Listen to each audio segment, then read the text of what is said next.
Pajak adalah kontribusi wajib kepada negara yang terutang oleh orang pribadi maupun badan yang bersifat memaksa berdasarkan undang-undang dengan tidak mendapatkan imbalan secara langsung.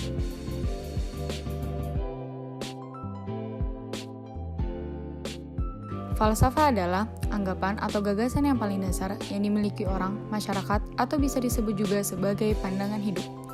Dasar hukum pemungutan pajak tertuang di dalam pasal 23A UUD 1945 yang berbunyi, pajak dan pungutan lain yang bersifat memaksa untuk keperluan negara diatur dengan UUD. Pajak sendiri berdasarkan kegotong royongan dan kekeluargaan. Gotong royong mengandung sifat secara bersama melakukan usaha, dan kekeluargaan menimbulkan pengertian dan kesukarelawan pada setiap bangsa Indonesia untuk ikut serta dalam pembiayaan kepentingan umum.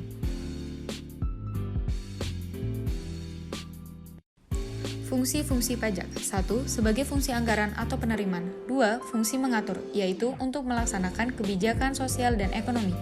3. Fungsi stabilitas. Pajak sebagai penerimaan negara dapat digunakan untuk menjalankan kebijakan-kebijakan pemerintah. Dan yang terakhir, fungsi redistribusi pendapatan. Penggolongan pajak berdasarkan golongan. 1. Pajak langsung adalah pajak yang bebannya harus ditanggung sendiri oleh yang bersangkutan, seperti pajak penghasilan. 2. Pajak tidak langsung adalah pajak yang bebannya dapat dialihkan kepada pihak lain, seperti pajak pertambahan nilai. Berdasarkan wewenang pemungut. 1.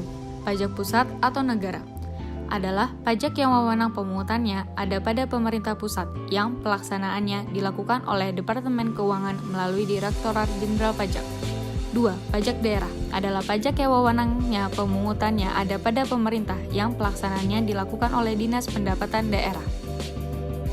Berdasarkan sifat. 1. Pajak subjektif adalah pajak yang memperhatikan kondisi atau keadaan wajib pajak. 2. Pajak objektif adalah pajak yang pada awalnya memperhatikan objek, yang menyebabkan timbulnya kewajiban membayar, kemudian baru dicari subjeknya baik orang maupun badan. Kebijakan fiskal. Kebijakan fiskal merujuk pada kebijakan yang dibuat pemerintah untuk mengarahkan ekonomi suatu negara melalui pengeluaran dan pendapatan berupa pajak pemerintah. Tujuan kebijakan fiskal untuk menstabilkan perekonomian dengan cara mengontrol tingkat bunga dan jumlah uang yang beredar. Instrumen utama kebijakan fiskal adalah pengeluaran dan pajak. Dengan adanya kebijakan fiskal, pemerintah dapat mempengaruhi tingkat pendapatan nasional, dapat mempengaruhi kesempatan kerja, dapat mempengaruhi tinggi rendahnya investasi nasional, dan dapat mempengaruhi distribusi penghasil nasional.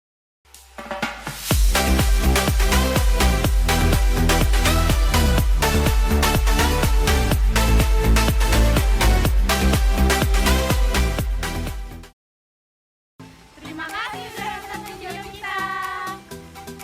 Jangan lupa di like ya. Jangan lupa dipelajarin materinya. Jangan lupa dibayar pajak.